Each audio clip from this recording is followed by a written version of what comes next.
Hello दोस्तों, कैसे हो आप सब।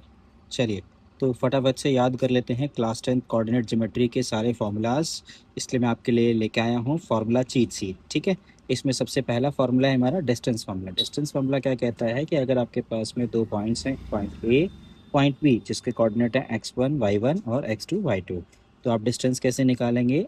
फार्मूला याद कर लीजिए फटाफट से, x2 माइनस x1 का whole square plus y2 - y1 का होल स्क्वायर का होल रूट। ठीक है। तो अब नए सिलेबस के हिसाब से आप इस फॉर्मूले को क्लास 9th यानी ग्रेड 9 में भी इस्तेमाल कर पाएंगे।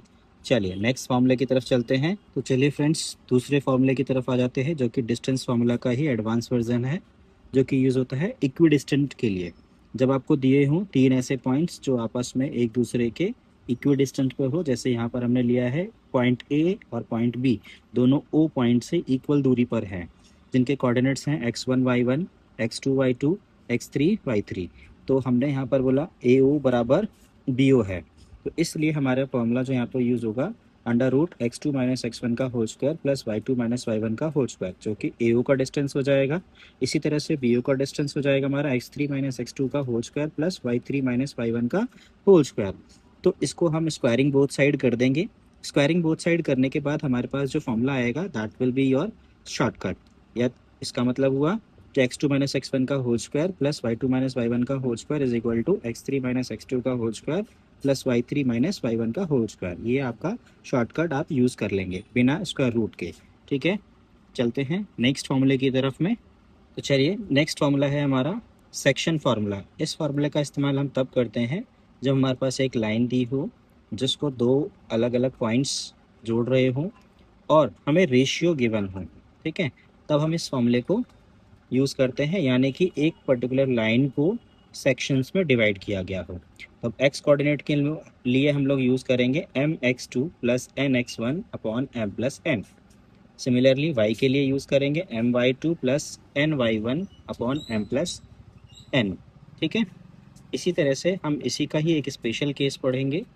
आगे देखते हैं स्पेशल केस क्या होता है। जब हमारे पास में रेशियो 1:1 होता है, यानी कि मिड पॉइंट के लिए।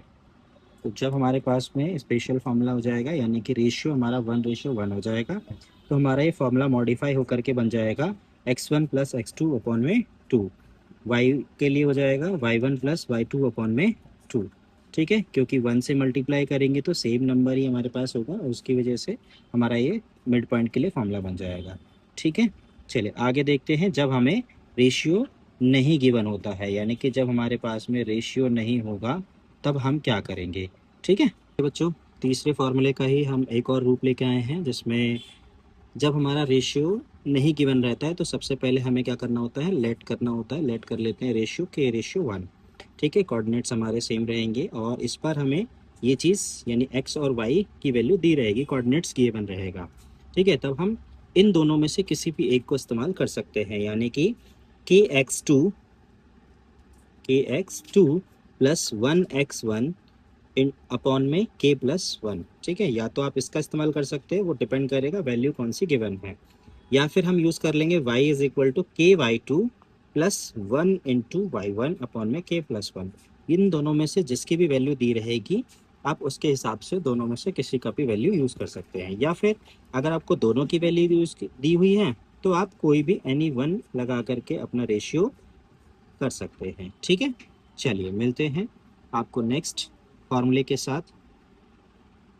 तो चलिए, सबसे इम्पॉर्टेंट फार्मूला हम आपके पास लेके आए हैं।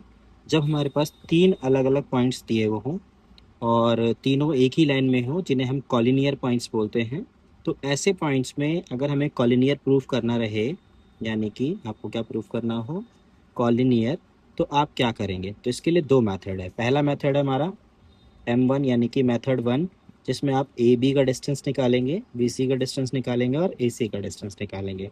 अगर इस फॉर्मूले में रख करके ये सेम आ जाता है, L H S is equal to R H S हो जाता है, तो आप बोलोगे वो कॉलिनियर है, अदरवाइज़ नहीं है।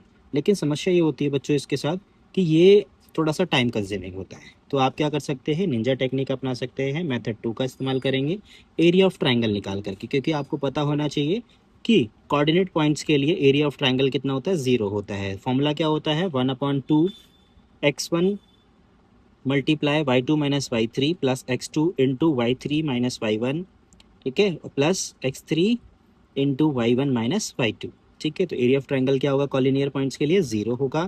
तो ये फॉर्मूला कन्वर्ट हो जाएगा हमारा किस में, x1 into y2 minus y3 plus x2 into y3 minus y1 और x3 into y1 minus y2 is equal to 0 collinear points के लिए।